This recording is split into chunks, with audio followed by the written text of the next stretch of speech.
Buzzer.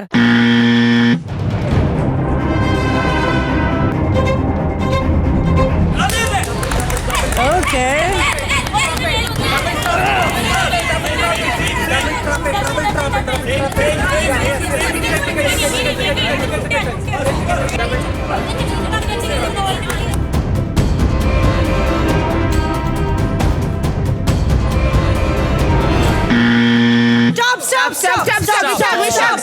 Stop. ഇനി നമുക്കിത് exchange ചെയ്യാം. പിടിച്ചോ. ഓക്കെ, റെഡിയാണോ? So 3, 2, 1, buzzer.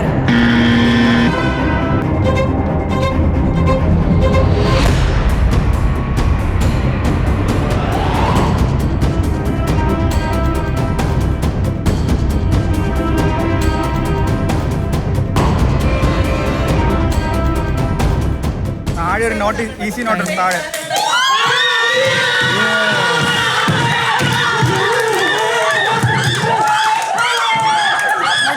കുഞ്ഞു നോട്ടിട്ട് തുറക്കാൻ പറ്റൂല.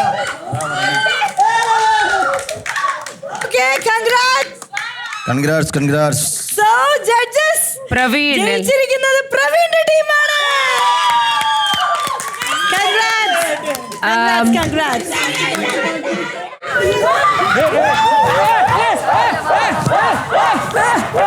Congratulations. ഇതില് നോട്ടീസ് ചെയ്ത ഒരു കാര്യം പറയണം. അവിടെ വിശാഖനെ സെലക്ട് ചെയ്തത് I think was a smart move.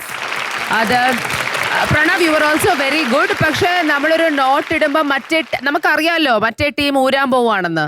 അപ്പൊ അത് അവർക്ക് ഊരാൻ പറ്റാത്ത ടൈപ്പ് നോട്ട് ഇടാൻ ശ്രമിക്കണം. അപ്പൊ അതിന്റെ ഒരു ടൈറ്റ്നെസ്, ആദ്യത്തെ ഒരു 2-3 എണ്ണം ആ പ്ലെയിൻ റോപ്പായിരിക്കുമ്പം നമുക്ക് ഭയങ്കരമായിട്ട് ടൈറ്റ് ആക്കാം എന്ന് വിശാഖിൽ നിന്നുമാണ് പ്രണവ് പഠിച്ചത് അല്ലേ? ആദ്യം പ്രണവ് നോർമലി ഒന്ന് കെട്ടി തുടങ്ങിയപ്പോഴേക്കും വിശാഖ് കാലിന്റെ സ്ട്രെങ്ത്തും യൂസ് ചെയ്ത് ബോഡി സ്ട്രെങ്ത്തും യൂസ് ചെയ്ത് അവൻ അങ്ങ് ഭയങ്കര ടൈറ്റ് ആക്കി. ഞാൻ നോക്കിയില്ല, ഒന്നും നോക്കാതെ. Okay, fair enough. പക്ഷെ അത് കുറച്ചുകൂടെ പെട്ടെന്ന് വിശാഖ് ചെയ്തപ്പോൾ ആദ്യത്തെ ഫ്യൂ കുറച്ച് സ്പീഡായി ചെയ്തു. I think when it comes to you, അത് note on top of a നോട്ടായിട്ട് വന്നത് കൊണ്ട് കുറച്ചുകൂടി ഗ്രിപ്പ് കിട്ടും പിടിച്ച് തുറക്കാൻ.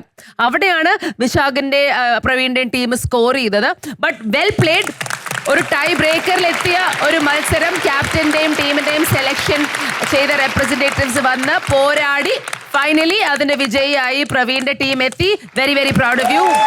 Well played. അഭിനന്ദനങ്ങൾ. വിജയിച്ച ടീമിന് അഭിനന്ദനങ്ങൾ. വിശാഖ് നന്നായി ചെയ്തു ലാസ്റ്റ്.